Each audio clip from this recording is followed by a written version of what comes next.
Hello दोस्तों, स्वागत है आपका आपके अपने यूट्यूब चैनल स्टडी विद एजे में। इसमें आज की वीडियो में मैं आपके लिए लेकर के आया हूँ आपकी 8th ग्रेड अभ्यास पुस्तिका, जो आपकी संस्कृत विषय की है दोस्तों, और कक्षा छठवीं के बच्चों के लिए आई हुई इस साल की नई वर्कबुक है। और दोस्तों, आपकी हिंदी, अंग्रेजी, विज्ञान, सामाजिक विज्ञान, गणित सारी वीडियो चैनल पे मैंने करवा दिया है।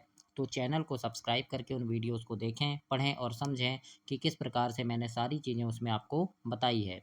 आज की इस वीडियो में हम देखेंगे 8th ग्रेड अभ्यास पुस्तिका आपकी कक्षा छठवीं की, और इसमें हम देखेंगे प्रथम पाठ शब्द परिचय। इसके बारे में जानेंगे, इसके प्रश्नों के उत्तर आपको कैसे लिखने हैं, वो सारी चीज़ें आज की इस वीडियो में हम देखते हैं। तो दोस्तों, चैनल को ध्यान से सब्सक्राइब कर लेना, सारी चीज़ें इसमें कंप्लीट कर लेना। आप चैनल सब्सक्राइब कर लेना, क्योंकि आपको सारी चीज़ें सभी विषय के इसमें समय समय पर मिलेंगे। पेपर के समय पेपर की वीडियोज़ मिलेगी, आईएमपी प्रश्नों की वीडियो मिलेगी। तो उन सभी चीज़ों को देखने के लिए चैनल को सब्सक्राइब ध्यान से कीजिएगा।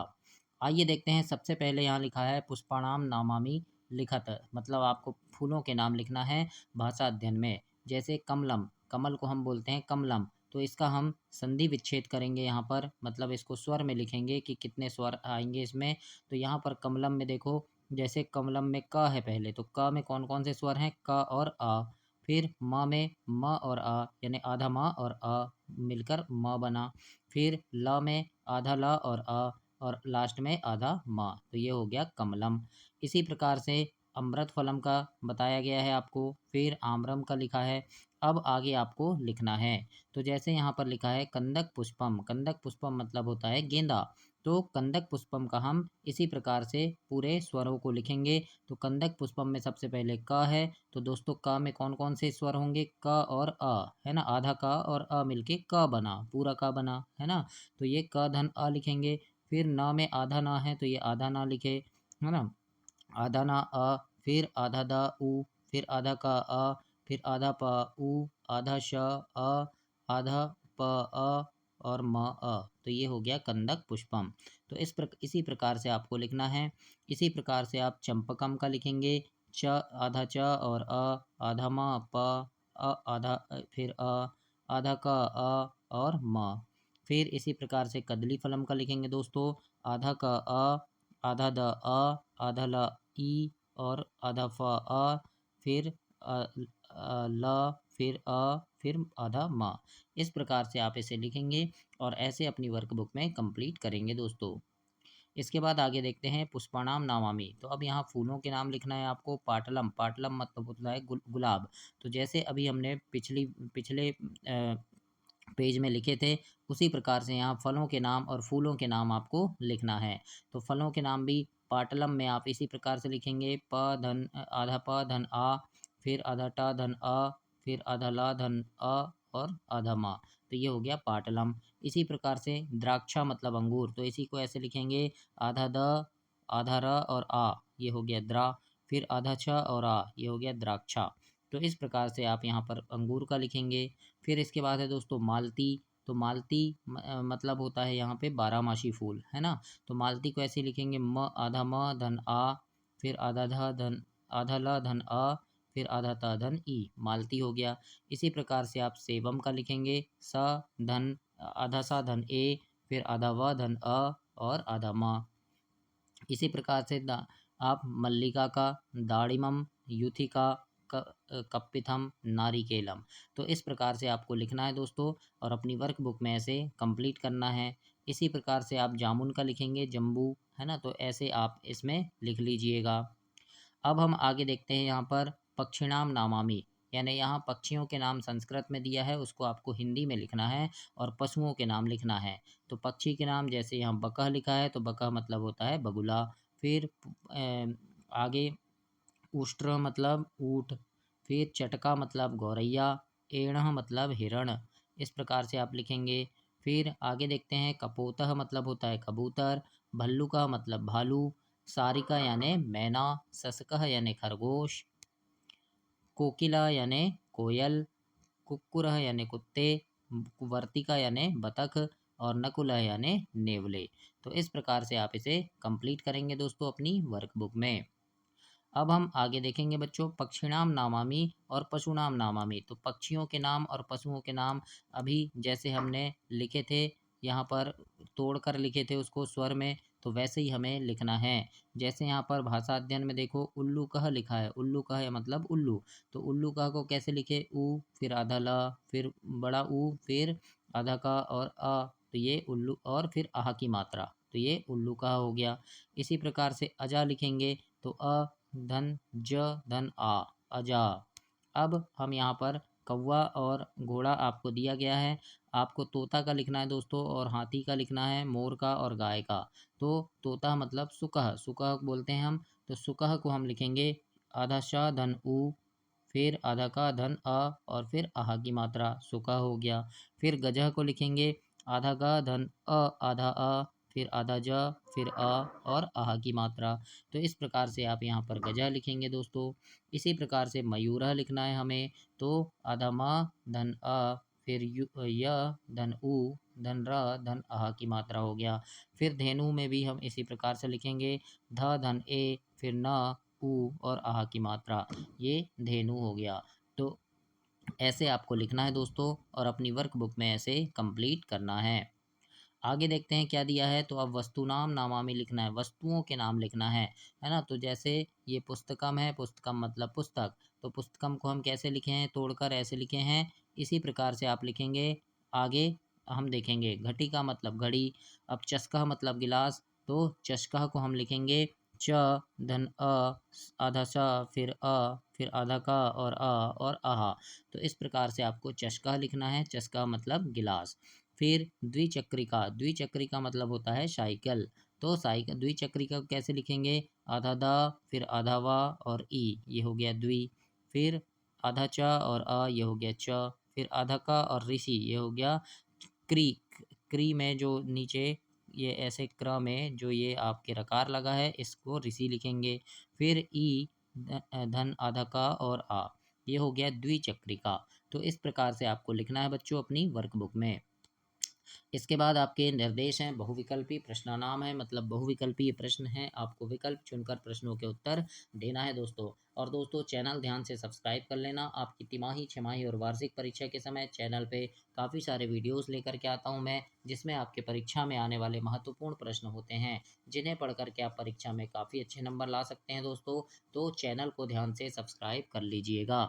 आइए देखते हैं, इसमें प्रश्न नंबर 1 में लिखा है आम्रम शब्दस्य वर्ण विच्छेद भवति, यानी आम्रम शब्द का वर्ण विच्छेद क्या होगा। तो यहाँ पर जो दूसरे नंबर पे लिखा है आ धन आधा म, फिर आधा र, अ और म, तो ये आम्रम का सही वर्ण विच्छेद है। तो इस प्रकार से आप यहाँ पर लिख देंगे दोस्तों, और इसे कंप्लीट करेंगे। इसके बाद आगे देखते हैं, दूसरा प्रश्न यहाँ पूछा है मयूरः हिंदी भाषायाम भवति, यानी मयूरः को हिंदी भाषा में हम क्या कहते हैं, तो मयूर को हम मोर कहते हैं। तो ए नंबर यहाँ सही उत्तर होगा दोस्तों, मोर। तो आप यहाँ लिख देंगे पहला मोर। प्रश्न नंबर 3 आपसे पूछा है संयुक्त व्यंजन वर्ण युक्तम पदम अस्ति, यानी संयुक्त व्यंजन वर्ण पद क्या है, तो यहाँ पर आएगा त्रशम। क्या है ये, त्रशम है। तो आप यहाँ तीसरा नंबर इसमें सही उत्तर होगा त्रशम। आगे देखते हैं प्रश्न नंबर चौथा। चौथे प्रश्न में आपसे यहाँ पूछा है अधमा अ, फिर य उ और र अह, ये इति वर्णानाम संयोजनम स्ति, मतलब इन वर्णों को जोड़कर संयोज करके हम क्या क्या बनाएंगे, यानी क्या बनेगा, तो ये बनेगा दोस्तों मयूरः। तो ये दूसरे नंबर पे जो मयूरः लिखा है ये सही उत्तर होगा, आपको यहाँ लिखना है मयूरः। तो इस प्रकार से आप लिखेंगे बच्चों प्रश्न नंबर चौथे में। इसके बाद देखेंगे हम प्रश्न पांचवा। पूछा है आपसे र इति वर्णयुक्त शब्दम नास्ति, यानी कौन सा शब्द है, तो ये आएगा यहाँ पे नभ। तो आप चौथा नंबर यहाँ सही उत्तर होगा नभ। इसके बाद निर्देश है रिक्त स्थानानि पूर्यतः, मतलब खाली स्थान भरना है आपको। प्रश्न छठवें में लिखा है को, तो यहाँ आ जाएगा की और ये ला, तो बन जाएगा कोकिला, मतलब कोयल। सातवां है पू आधा सा, तो यहाँ आएगा त और ये कम, पुस्तकम हो जाएगा। फिर आठवां है कम, फिर ये ल और म, तो ये हो जाएगा कमलम, यानी कमल। फिर नौवां है स, फिर आधा ट और पद, षटपद, यानी 6 पद है ना, तो षटपद हो जाएगा।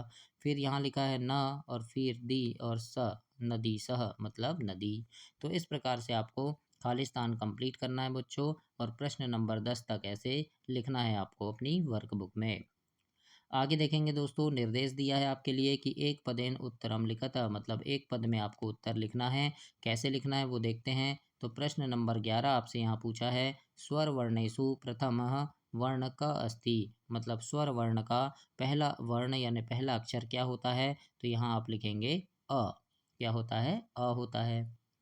12वां प्रश्न आपसे पूछा है, ऋषि वर्णस्य प्रयोगः कृत्वा कोऽपि एक शब्द लिखो, मतलब ये ऋषि जो है इसका प्रयोग करके एक शब्द लिखना है। तो हम यहाँ ऐसे एक शब्द बना देंगे ऋषि, या आप ऋतु बना सकते हैं, ऋतिक बना सकते हैं। तो इस प्रकार से आपको ऋषि लिख देना है। तो ऐसे आपको प्रश्न 12 में कंप्लीट करना है दोस्तों। दोस्तों चैनल ध्यान से सब्सक्राइब कर लेना, और आप किस जगह से मेरी वीडियो देख रहे हैं, अपने गाँव का, शहर का नाम कमेंट बॉक्स में लिखिएगा। और कोई डाउट है आपको, वीडियो कैसी लग रही है, बहुत मेहनत से आपके लिए वीडियो बनाता हूँ मैं, वीडियो कैसी लग रही है ज़रूर से बताइएगा कमेंट करके।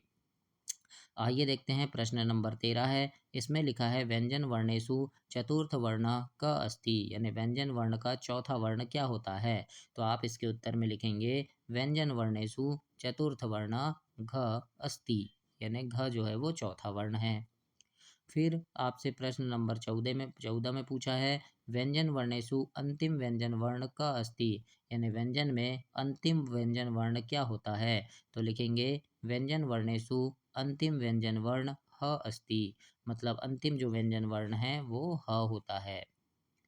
इसके बाद देखते हैं, एक पदेन उत्तर लिखता, मतलब आपको एक पद में उत्तर देना है। और प्रश्न नंबर 15 आपसे पूछा है, पंच पशूनाम नामामि लिखता, मतलब 5 पशुओं के नाम आपको लिखने हैं दोस्तों। तो आप लिखेंगे, अश्वः, अश्व यानी घोड़ा, फिर गज, गज यानी हाथी, सिंह, सिंह यानी सियार, मार्जरी यानी बिल्ली, और कुक्कुर यानी कुत्ता। तो इस प्रकार से आपको 5 पशुओं के नाम ऐसे लिखना है बच्चों, प्रश्न नंबर 15 में, और आपको ऐसे कंप्लीट करना है। इसके बाद देखते हैं हम प्रश्न नंबर 16। इसमें लिखा है, अधोलिखित व्यंजनानि क्रमानुसार स्थापत्य घ, इंग, ग, क और ख। तो ये इधर उधर लिखे हैं, इनको क्रम से लिखना है, यानी पहले क्या आएगा उसके बाद क्या आएगा। तो सबसे पहले आएगा क, फिर ख, फिर ग, फिर घ, फिर इंगा। तो इस प्रकार से आपको इसे जमा कर लिखना है प्रश्न नंबर 16 में दोस्तों, और ऐसे आपको कंप्लीट करना है। अब हम देखेंगे प्रश्न नंबर 17। 17 प्रश्न में आपसे यहाँ पूछा है कि संयुक्त व्यंजनानि संति, यानी संयुक्त व्यंजन कौन होते हैं। तो दोस्तों छ, त्र, ज्ञ और स्र, ये जो है वो संयुक्त व्यंजन है। कैसे हैं? तो छ जो है वो क और स से मिलकर बना है ना, संयुक्त यानी साथ में मिलकर बना है। फिर त्र जो है वो त और र से मिलकर बना है। ज्ञ ज और इया से मिलकर बना है। और स्र स और र से मिलकर बना है। तो ये 4 वर्ण जो हैं इन्हें हम क्या कहते हैं? संयुक्त वर्ण कहते हैं। छ, त्र, ज्ञ और स्र, इन 4 वर्णों को हम संयुक्त व्यंजन कहते हैं दोस्तों। तो 17 नंबर में आपको इस प्रकार से लिखना है। प्रश्न नंबर 18 देखते हैं। इसमें आपसे पूछा है, पाठ्यपुस्तकानुसारेण के स्वरा सन्ति, यानी पाठ्य पुस्तक के अनुसार कौन कौन से स्वर होते हैं। तो आप इसमें लिखेंगे स्वरों के नाम, अ, आ, ई, उ, ऋषि, ऋषि, र, ओ और औ। ये क्या है? ये संस्कृत के स्वर हैं। तो इस प्रकार से आपको प्रश्न नंबर 18 में इन स्वरों को लिखना है दोस्तों, और इसे कंप्लीट करना है। इसके बाद आगे हम देखेंगे निर्देश। दीर्घ उत्तरम लिखता, मतलब आपको बड़े उत्तर लिखना है इसमें। और प्रश्न नंबर 19 है कि अधोलिखित शब्दानाम अग्रे हश्व दीर्घ स्वर वर्णानुसारम पृथकः पृथकः लेखनम कुरुतः, मतलब आपको नीचे जो स्वर दिए गए हैं, नीचे जो शब्द दिए हैं, जैसे अश्व, आचार्य, आम्रम, इष्टिका, अजा, इक्षु, ईश्वर, ऊष्ट, उल्लुकः, इत्र, ऋषि और इंद्र। तो इन शब्दों को आपको अलग अलग लिखना है। हश्व वर्ण युक्त शब्द, यानी हश्व वर्ण किस में आया है उनको लिखना है, और दीर्घ वर्ण वाले शब्दों को इस डिब्बे में लिखना है। यानी यहाँ पर हश्व वर्ण वाले शब्दों को इस डिब्बे में लिखेंगे, और दीर्घ वर्ण वाले शब्दों को इसमें लिखेंगे। तो हश्व वर्ण वाले कौन से हैं? जैसे अश्वः, फिर इष्टिका, इत्रः, ऋषि और इंद्र। तो ये क्या है? हश्व वर्ण वाले शब्द हैं। तो इस प्रकार से हम यहाँ पर लिखेंगे। इसके बाद दीर्घ वर्ण वाले शब्दों को लिखेंगे। तो दीर्घ वर्ण वाले शब्द कौन से हैं? जैसे आचार्य, आम्रम, अजा, इक्षु, ईश्वर, उष्ट, उल्लुकः। तो इन शब्दों को हम यहाँ पर लिखेंगे। तो ऐसे आपको प्रश्न नंबर 19 में कंप्लीट करना है दोस्तों, और अपनी वर्कबुक में ऐसे लिखना है। आगे हम देखते हैं प्रश्न नंबर 20। प्रश्न नंबर 20 में आपसे पूछा है व्यंजन शब्दानाम क्रमेण स्थापत, मतलब आपको व्यंजन वर्णों को क्रम से स्थापित करना है। तो आपने व्यंजन में पढ़े होंगे, जब आप व्याकरण पढ़ोगे संस्कृत में, तो क ख ग घ इयाँ है ना, क ख ग घ इयाँ, च छ ज झ इयाँ, ट थ ड ढाणा, त थ द ध और प फ ब भ म, इस प्रकार से व्यंजन होते हैं। तो यहाँ पर आपको जो व्यंजन दिए हैं ये इधर उधर लिखे हुए हैं, तो इनको आपको जमा कर लिखना है। तो सबसे पहली लाइन में क्या आएगा, क ख ग घ इंगा, फिर च छ ज झ इयाँ, ट ठ द ढ ण, त थ द ध न और प फ ब भ म। तो इस प्रकार से आपको लिखना है दोस्तों। इसके बाद फिर क्या आता है, स्वरवर्ण आ जाते हैं, है ना, य र ल व श श ह छ त्र ज्ञ, इस प्रकार से आता है। तो ऐसे आपको प्रश्न नंबर 20 में कंप्लीट करना है बच्चों, और ऐसे लिखना है। तो ये आपका प्रथम पार्ट कंप्लीट हुआ, पार्ट 1 समाप्त हुआ दोस्तों। अगली वीडियो में हम पार्ट 2 देखेंगे। तब तक के लिए आप चैनल को सब्सक्राइब कीजिए, वीडियो को लाइक कीजिए और अपने दोस्तों तक इसे शेयर कीजिए। धन्यवाद बच्चों।